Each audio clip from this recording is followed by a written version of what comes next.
This Just recorded. conference will now be recorded.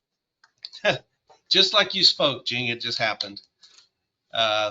Because between myself, Kyle, and Jing, we can't take notes quick enough. I assure you of that. But a couple of things we'd like to ask that you do is include any comments, identify yourself and your organization in the chat. That way we have a record of who's sharing information with us. And there won't be a chance for everyone to talk on every topic. So if you want to enter some information in the chat, that'd be one of the best uses of our time here together. But by all means, we also want you to raise your hand and this is a conversation and it's all about your input for this morning. So we're going to give just a very brief perspective and we're going to get right into the conversation with you. Kyle Garrett and I will lead that. And then we'll talk just a little bit about next steps.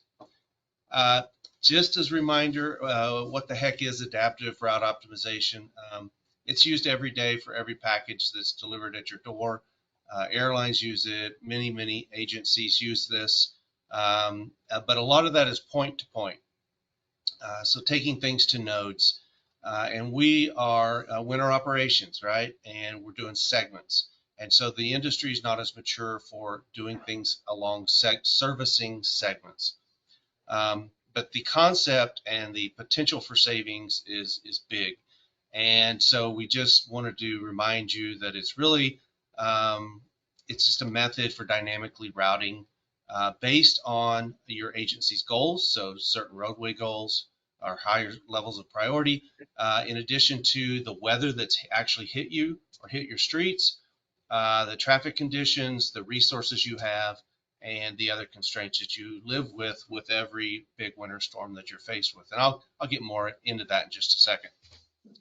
So what's happened to date? As David mentioned, we've done a concept of operations and a systems requirements document for adaptive route optimization specific to winter operations.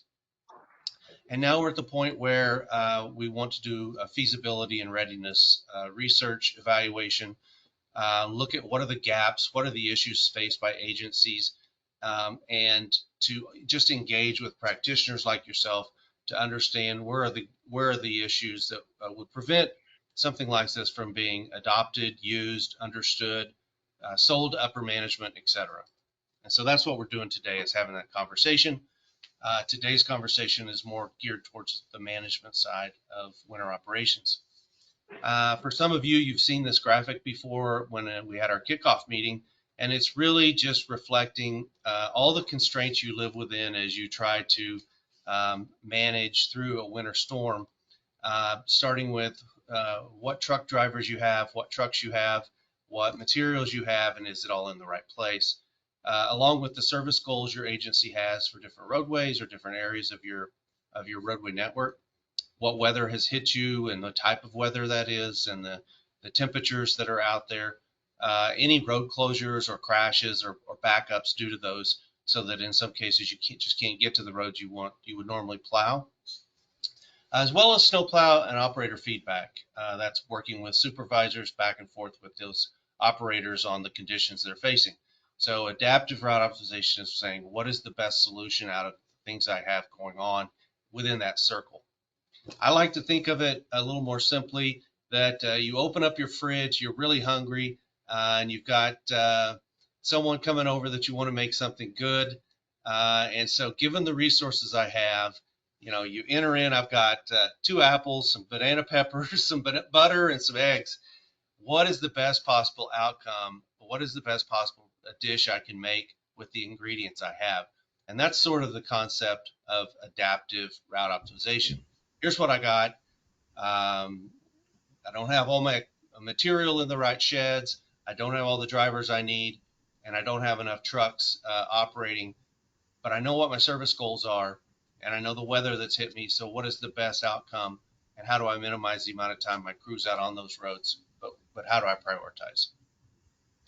Prior to this meeting, Greg shared with you some questions that hopefully you had a chance to take a brief look at, that just probes, some of the things we do at the management level in terms of managing winter operations and the relationships we have with upper management and or the public. So Kyle will be leading us through that, and I'm just going to wrap up here by saying that we know that every day, every winter, all during the storms, you're faced with this range of issues and constraints from equipment and mechanic issues to not having the right amount of brine or salt into specific areas, fair payment policies, other kinds of policies that you face. Sometimes you thought it would be heavy snow and it's rain and ice. All these things are going on with every storm. So all the operational actions, your performance issues, technology, you don't know how much is in each shed. You got to go out and measure it, and things like that. So we know all that's happening per storm, and we want to hear from you how you track that, share it with management, provide decision support, um, and plan and operate through these kinds of challenges and the status of those as you go along during the storm. And so I'm just going to leave it, Kyle, at that slide unless you want me to change it, and I'll let you take it from there. No, that's good, Neil. Thank you. Yeah, you're not going to hear me talk much today because what we really want to do is set up a discussion amongst you all that we'll just be listening to for the most part, and then maybe throw in a few questions here and there to keep things rolling, or if we miss something big. We want to start really with, well, you know what, Neil, if you can, just go back to the circle that we've been using. The little arrow in the circle. There you go. Yeah.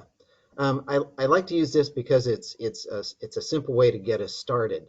When we talk about ARO, it really does start with the resources and the service goals. To use Neil's example, it's like staring in the fridge and going, well, there's not much in here, but I got to put something on the table. And today we really want to focus more on the management aspects of that. And that really does start with exactly those two things. What have I got and what am I trying to do with it? And there's 1,000 ways to jump into this, but we're going to start with the absolute simplest one. And that is, what are the current issues with doing that? When you open the fridge, so to speak, what do you got in there? What are you missing? What do you have more of than you really need when it comes to winter maintenance? And before anybody says it, we'll get the big one off the table, and then you guys can talk about that. And that is, I don't know of anybody that has enough drivers. That seems to be a problem across the entire country, and we don't want to imply that we don't understand that. But there may be other things as well, or you may want to tell us more about why you don't have enough drivers. And we're going to talk through that a little bit, and then at some point, we may have to cut it off if it goes too slow, and we want to talk about service goals specifically this morning. So open the floor up. Tell us about resources and the way you allocate those. If you have a particularly poignant story about drivers and the reallocation of drivers to meet those service goals, we'd love to hear that too. And I know there's somebody out there who just loves to talk and is going to kick this off. It ain't gonna be me. I'm ready with a microphone to go around to whoever wants to talk first. Anybody want to raise a hand? Something to say? Okay. Don't make Greg pick somebody, please. That's embarrassing for everybody. Camera Actually, I'm going to ask you a question back, and that is just maybe a little more of a point on what you're looking for to kind of get the conversation started. I think, as you said, we all have challenges with staffing. We're all trying to solve that in many different ways. But is there a specific piece that you'd like us to expand on? I'm having a hard time picking that up from the mic. Greg, you might have to rephrase or just restate the question for us. I can pop it in the chat. Just right by the mic. So Patty, I'm sorry. Yeah, so this is Greg. We were, James Morin from Washington State is just looking for a little bit more specificity in your question. What specifically are you looking for? please. Well, there's a pool of resources that you have to have in order to get your winter maintenance activities going. And it looks something like you have a certain number of trucks, each of which may be equipped in a certain way on the fly. You don't necessarily want to be changing out plows or spreaders. So you're stuck with what you got as a storm comes in. There's a certain amount of material that you have of certain types. There are certain drivers that you have. And we understand that those are difficult in some cases to share from maintenance location to maintenance location. So all of those things play into the setup, the what's in the fridge. Do you have enough drivers? Do you have material in the right places? Can you reallocate things? Do you have the right equipment on the trucks? Do you even have the right communications going on? If service outages and communications are a sort of resource that you really need to do your normal winter maintenance activities. So the question on the table is, of all of those particularly resource-oriented things, are there any ones that are a big sticking point for you right now? Something that you constantly are having to work around or adjust? That help? Yeah, and James, I'll Maybe, just add, we're really probing towards also how you share that status of those Yes. resources with management. How do you track them, chart them? Uh, how do you as a manager or those above you know where are we at with this storm? And it looks like it's shifting gears, and what is needed and where do we have gaps? How do you do that? yeah, I think maybe the microphone is giving us a little bit too much low end. So maybe if you just try and talk loud, it might be better. I don't know. Give that a try. Yeah, so I guess, and I can't speak for everybody, but our resources are sort of placed in many cases in places that occurred over many years. Right? Are you hearing me okay? Yeah, I think, yeah. Mhm, yes. Yeah, so when we have a big storm come through, we don't do a ton of shifting of our resources around. Rather, they are more or less static. Now, I mean, we do shift resources, but it's usually within a region or an area. And so at a headquarters level, for instance, at least in Washington, we're not reaching out and doing a lot of moving resources unless it's a really severe emergency sort of situation where we have multiple roads closed and we're trying to get, um, specific, resources across the pass. Then maybe we'll set up some specific routes. But most of the time, that's not our resources that we're moving around. It's we're trying to get a convoy of trucks across the pass to get, some kind of resource that they need. So we're not really sitting there moving these resources around. Yeah. They're kind of static in terms of, where our trucks are, where our people are, right? I mean, is that kind of I would agree with that. I think the exception would be a really widespread event, right? right? It goes on multiple days. Statewide widespread event.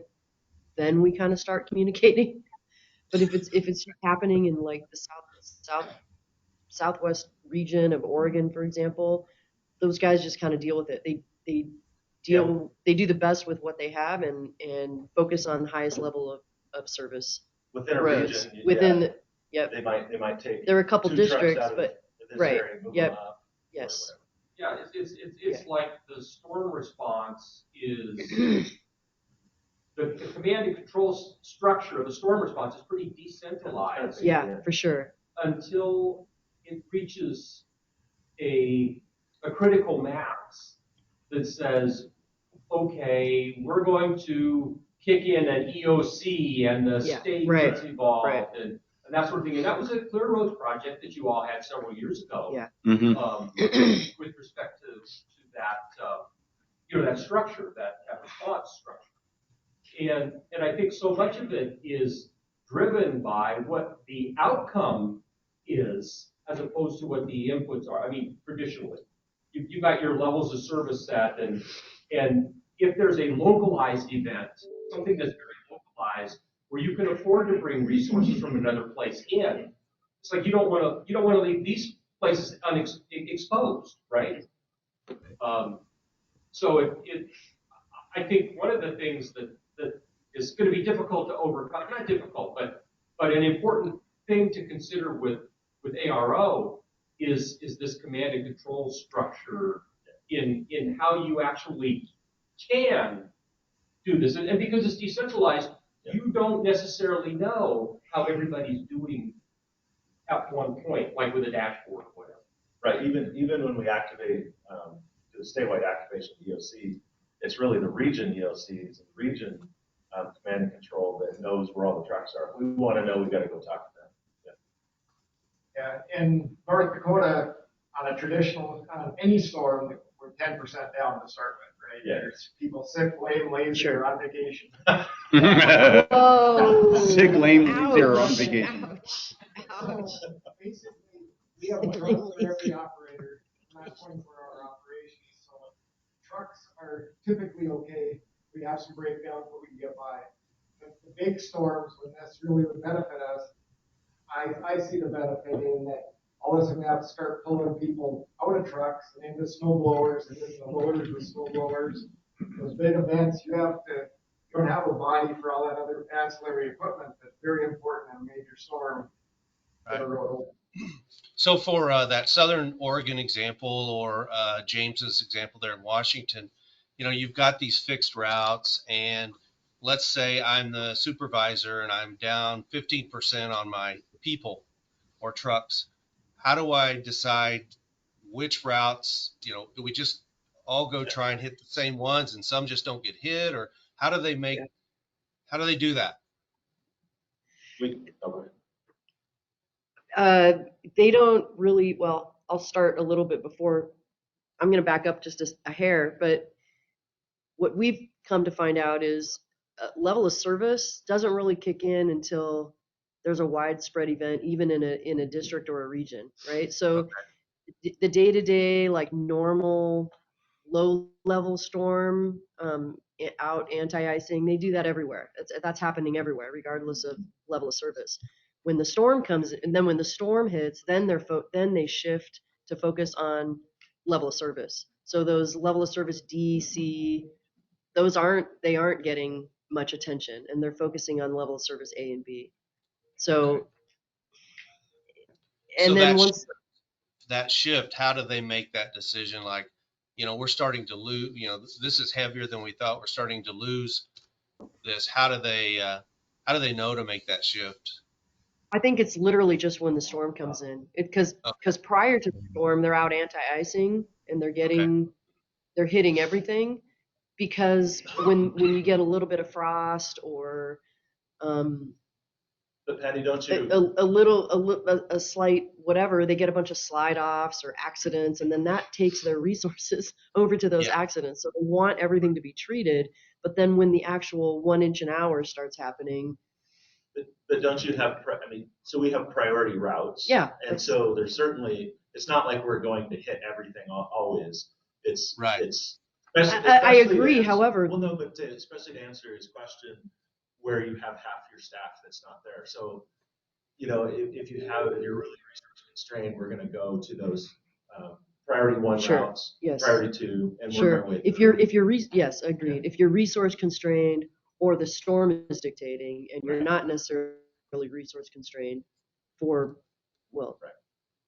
either literally sick, lame, or whatever you said, right, Brad? You don't have enough people, you're focusing on level resources. But with your normal staff, they're spread pretty thin, and then they get focused when the storm comes in. Okay.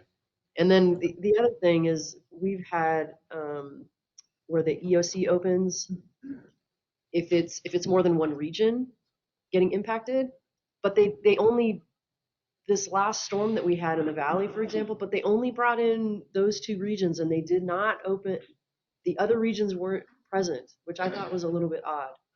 because the storm was happening over in Western Oregon. So they only brought in the regions that were impacted, as opposed to bringing everybody in and saying, look, do you guys have extra people just sitting around out in Eastern Oregon and we can bring them over here? So I think that came out in an after action review about that. Does the EOC decision happen based on forecast or actual, or a lack of resources that you know you're going to need help? That's a good question. I believe it happens if the region would call in if they have a lack of resources or they need help, Okay. and that would trigger that opening. You know, it would seem to me, Neil, when you're thinking about moving resources around, and you know, I'm thinking of Patty's situation in Oregon. You know, if you're in the response phase of the event, right, and it's going to take you 2 days. I mean, think about it, moving somebody from one side of the state to the other. It's a big state. It's a long day. All over, you know, Rick, in a it's response less the phase. focus of moving those resources as it is how do we prioritize which roads with what we have?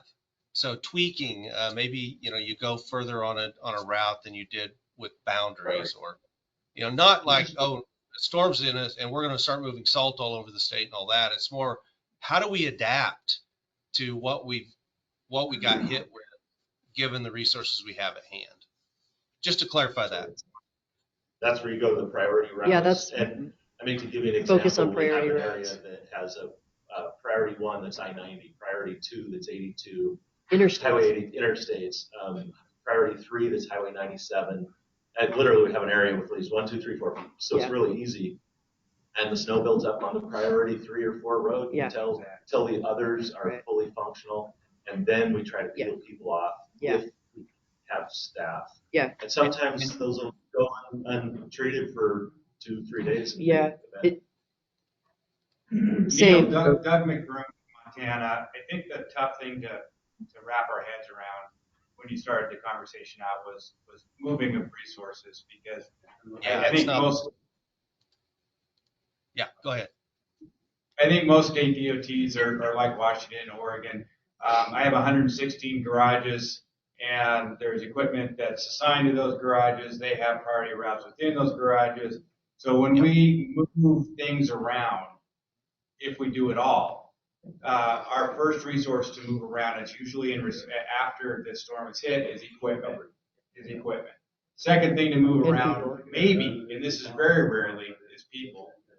And then the third thing that I can say we very seldom, maybe twice in my tenure, which is 12 years now, move around, is material. Yeah, materials. So material is kind of really the last thing. So really, what I think most states will move around are equipment. I'm looking around the room and I'm seeing a lot of head nods, and that equipment is recovery. It's blowers and specialized pieces of equipment to move the snow.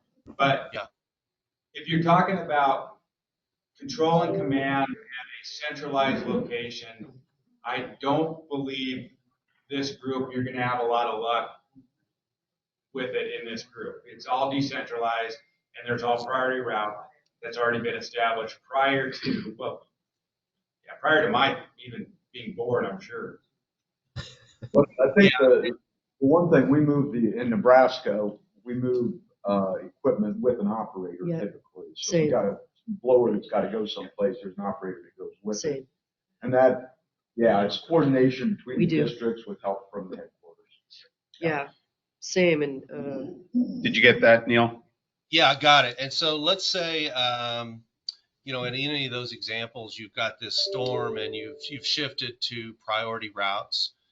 How do you know how long to stay on those priority routes versus moving away and starting on some of the lower priority routes? Is it, I've hit it, I'm moving on, or is it some level of service or performance, other metric?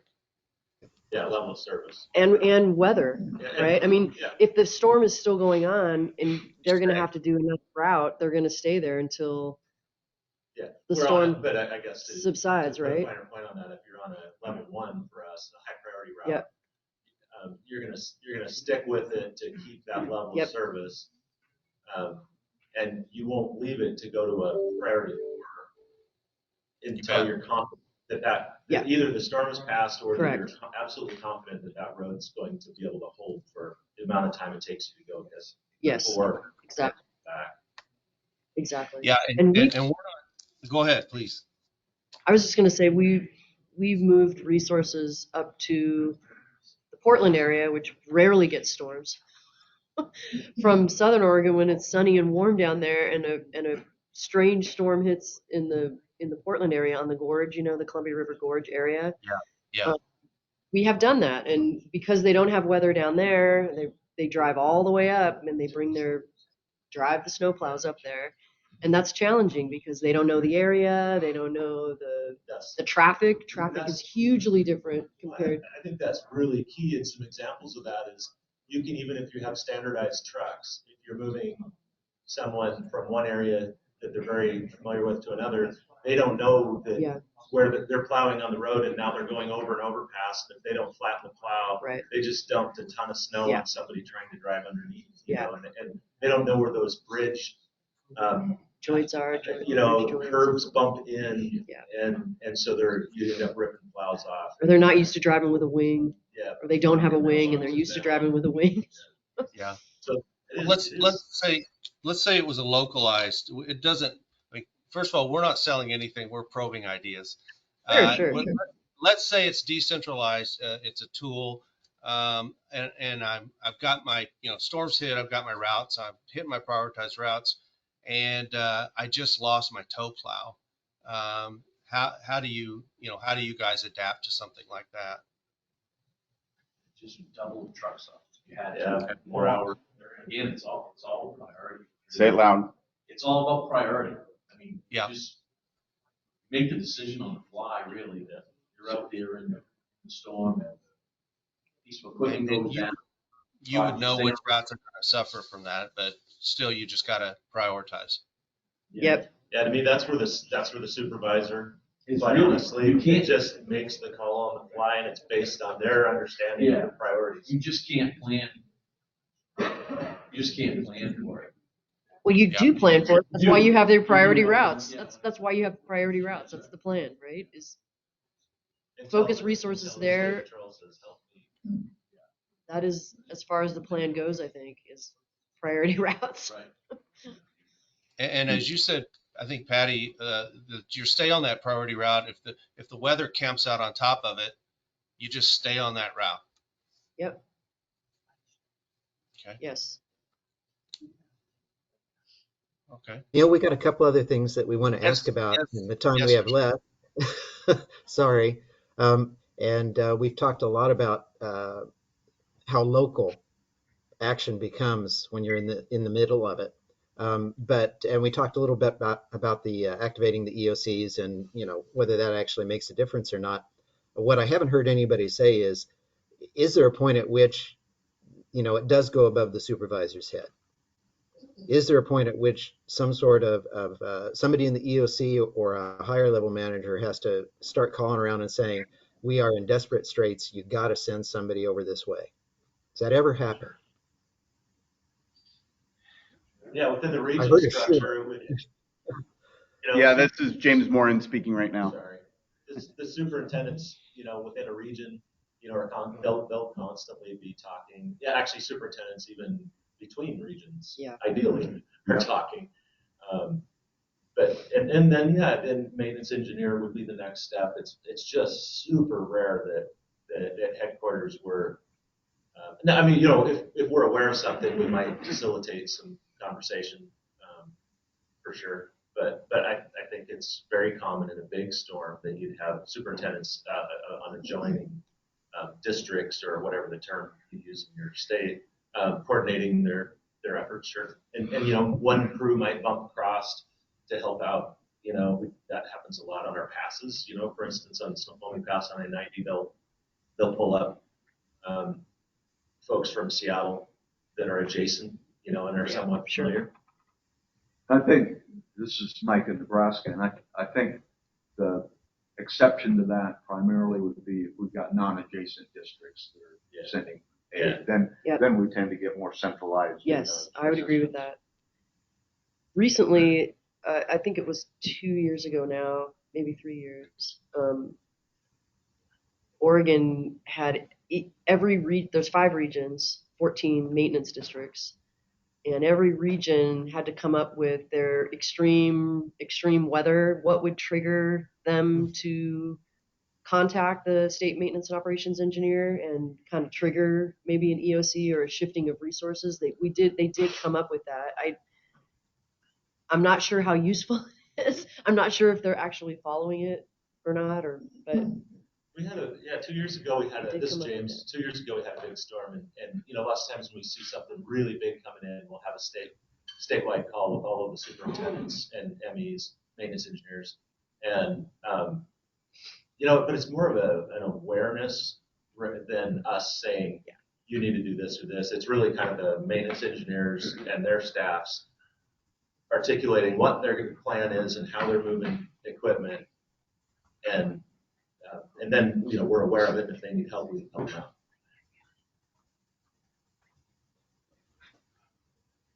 Somebody also earlier mentioned dashboards, and I want to make sure we don't lose that thread too. How much information do you actually get back at the shed or at a maintenance district level of what's going on as it's going on?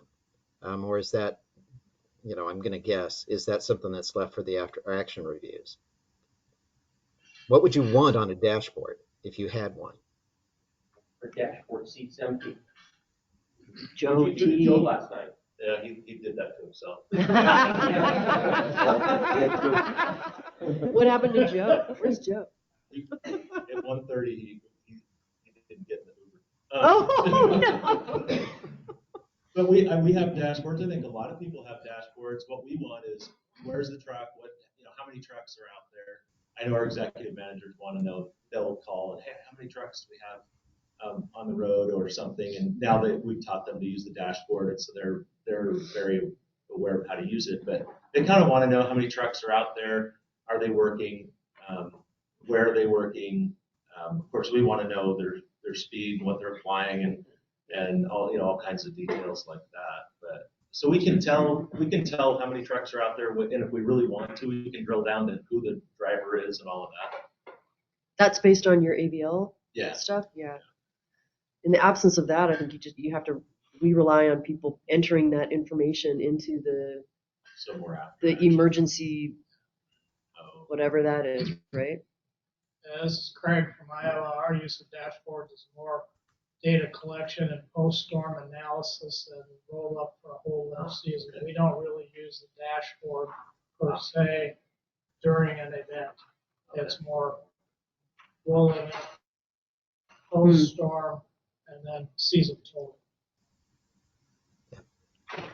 So when the governor's wondering about the status, they just call Craig. Yeah, sounds like it. This is Randy with Kentucky, and we use dashboards a lot for real-time activity, and we like to know the location and heading, but also route completion. And we have ours designed to where as time goes on, after it's been treated, the color changes. So it shows your time of last presence on that route. Excellent. Is that on the DOT side, or is it also public facing? It's internal. It's not password protected or hidden, but we don't advertise it because it is Esri based. So if it gets too much traffic, it gets sad. So sure. Well, and you were following up with Joe in New York. They have an Esri based system as well. I don't want to speak for Joe, but I've heard casual conversations where they're pulling in a lot of different resources. They're overlaying the weather. They're overlaying traffic volumes, current traffic volumes and things like that for situational awareness. But unfortunately, Joe didn't get in the Uber last night, so he can't speak for himself. Where is Joe? It might be worth following up with him at a later date. No problem. And David Johnson and I will have a chance to share and have a little bit of discussion at the stakeholders meeting in May, so we can folks can have a chance to share some information. But it sounds like a lot of pressure on your supervisors, and I'm assuming you're getting some new supervisors as the existing ones head out. Do you have enough resources for these new supervisors to make these decisions and understand which routes they ought to stick with? Go ahead. You know what we found, and I don't know what y'all think. We thought, hey, this dashboard would be cool for our supervisors to know they know where their trucks are. They do. They're on the radio with their trucks. They know them intimately, and their staffs pretty intimately. And now superintendents that have 3 or 4 maintenance areas and supervisors, they've tended to use it a little more. Yeah. But we originally thought, the dashboard's gonna be killer for the supervisor, and they're just going, yeah. Right. Honestly, in Kentucky, we've seen the same kind of feedback where all of our dashboards, they're not used by our local superintendents. It's our kind of our mid-level, like our section engineers that use it, because on the fly out there, they're not gonna. Well, they don't really have the time to sit down at a desktop to monitor. Like, they're out running roads, they're on the radio, they got a lot of stuff going on. So. In our situation, we're actually using it more before the storm starts. So Neil pictured Des Moines. District 1 is watching to the northwest of District 3 and seeing that the storm is impacting Sioux City, and then an hour later it's moved about 60 miles, and then an hour later it's moved about another 60 miles. So they use it for a mechanism of timing to when to go out, start treating, when to bring in staff, and then once the storm hits, they're probably not looking at the AVL website until it's all said and done. Okay. So this is Matthew Hansi with Texas Neil, and as they mentioned earlier with New York, we have a very similar Esri-based system with multiple layers, all hazards that we do use during an event. Okay. It's also as a lot of them have already said, it's the local supervisors use it to some extent, but they typically already know because they've dispatched those equipment personnel out there to that area. But the next area engineer up, and then a district engineer and layers up. And what we've done on ours is whenever we've got those responding crews from outside of that section or district, it geo-fences and it separates easily on a map. Instead of having to drill down and see if that's that section's truck or it's a visiting support section, it'll geo-tag and put a label on it so they can easily identify. And then that also allows the sending district to monitor their crews and teams as they send them into an area. It's got the weather overlay on it where they can, as Craig said, kind of monitor that storm as it's progressing across the state. You bet. Especially when it's thick ice. Yes. Well, Kyle, you want to wrap us up here? We're on time. We gotta end this thing. Yeah, the only thing that we had left, Neil, that we wanted to get some feedback on from this group when we have the chance is, I'll say it this way: how crazy is this idea of route optimization on the fly? And what are the challenges we're going to get from a management perspective to that?